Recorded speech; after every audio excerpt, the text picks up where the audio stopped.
नमस्कार.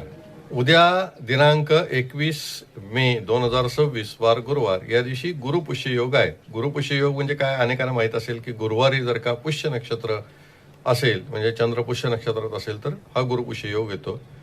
या दिवशी अनेक वर्ष मी या विषयावर व्हिडिओ बनवतो आणि सांगतो की तुम्ही सोने खरेदी करा गुरुपुष्य योगावरती. पण यावर्षी ती काही बोलायची सोय नाही, कारण तुम्हाला माहिती आहे. मग जी गोष्ट आपण सहजपणे करू शकतो ती अशी आहे की या दिवशी गजानन विजय ग्रंथाचे एक आसनी पारायण करावे. एक आसनी पारायण म्हणजे काय की एकदा पारायण करायला बसलं की उठायचं नाही. पाणी प्यायचं असेल तर बरेच जागेवरती पाणी प्यावं, असं करू शकतो. आता हे कशासाठी करायचं, तर श्री गजानन विजय ग्रंथामध्ये दासगणू महाराजांनी लिहिले की एका आसनी जो बसून हे ग्रंथाचं पारायण पूर्ण करतो त्याच्या सर्व इच्छा पूर्ण होतात.